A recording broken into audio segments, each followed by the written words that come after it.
नमस्कार, स्वागत आहे परत एकदा हायफाय एज्युकेशन सर्व्हिस या यूट्यूब चॅनलवरती। फिजिओथेरपी किंवा BPTH हा पॅरामेडिकल मधील एक महत्त्वाचा कोर्स आहे।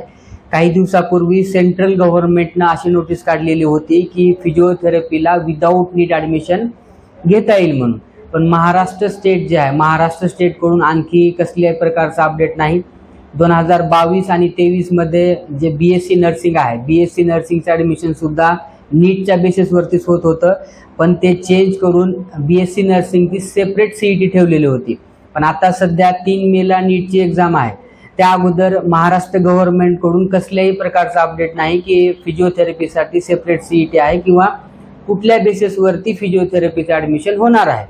सध्या तरी आपण जे काही इन्फॉर्मेशन देणार आहोत ते नीटच्या बेसिसवरतीच देणार आहोत। जरी सेंट्रल गव्हर्नमेंटने हा नियम काढला असेल तरी सुद्धा स्टेट गव्हर्नमेंटवर ह्या सगळ्या गोष्टी डिपेंड असतात, कारण पॅरामेडिकल कोर्सची सेंट्रल काउन्सिलिंग नसते, ती फक्त स्टेटची काउन्सिलिंग असते। त्या स्टेटने ठरवायचं असतं की पॅरामेडिकल कोर्सला कशा पद्धतीनं ॲडमिशन द्यायचं आहे। फॉर एक्झाम्पल, जर आपण कर्नाटक स्टेटचा विचार केला तर कर्नाटक स्टेटमध्ये पॅरामेडिकल कोर्ससाठी कुठल्याही प्रकारची एंट्रन्स एक्झाम किंवा CET लागत नाही, फक्त 12वी बोर्डच्या बेसिसवरती ते ॲडमिशन होत असतं। पण महाराष्ट्र स्टेटमध्ये आणखी तशा प्रकारचं काही अपडेट आलेलं नाही। जर त्या पद्धतीचं काही अपडेट आलं तर आपण ते आपल्या यूट्यूब चॅनलच्या माध्यमातून ती कळवणार आहोत। पण सध्या आपण नीटच्या बेसिसवरती बघू की महाराष्ट्रामध्ये कशा प्रकारे ॲडमिशन होत असतं, नंबर ऑफ कॉलेजेस किती आहेत आणि नंबर ऑफ सीट किती आहेत, कट ऑफ कशा पद्धतीनं राहू शकतो। महाराष्ट्रामध्ये काही डीम कॉलेजेस आहेत, ते त्यांची सेपरेट CET घेऊन त्यांच्या बेसिसवरती ॲडमिशन घेत असतात। लक्षात असू द्या, प्रत्येक कॉलेजचं फी स्ट्रक्चर किंवा ॲडमिशन प्रोसेस ही वेगळी असते, स्पेशली डीम कॉलेजेसची।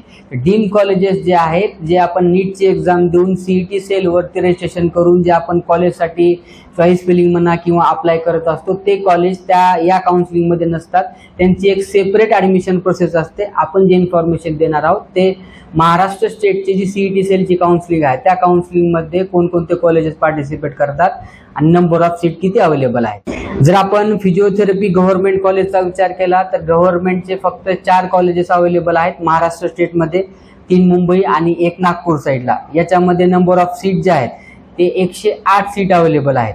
आणि जर आपण प्रायव्हेट कॉलेजचा विचार केला तर प्रायव्हेट कॉलेज जवळपास 90 कॉलेजेस आहेत। नंबर ऑफ सीट जे आहेत ते 6155 सीट अवेलेबल आहेत।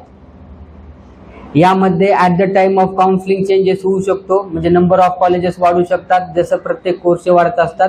पण सध्या तरी 90 कॉलेजेस हे प्रायव्हेट कॉलेज आहेत आणि 4 जे आहेत ते गव्हर्नमेंट कॉलेज आहेत।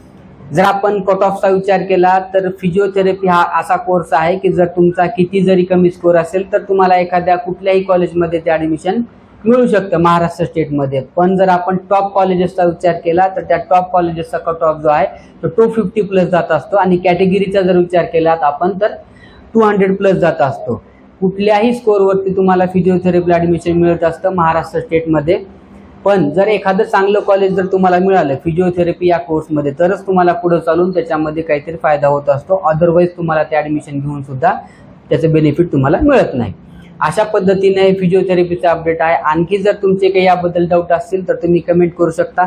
चॅनलवर जर नवीन असाल तर चॅनलला सबस्क्राईब करा आणि बेल आयकॉनला प्रेस करा, म्हणजे असेच महत्त्वपूर्ण अपडेट तुमच्यापर्यंत पोहोचत राहतील। भेटूया नेक्स्ट व्हिडिओमध्ये, तोपर्यंत धन्यवाद।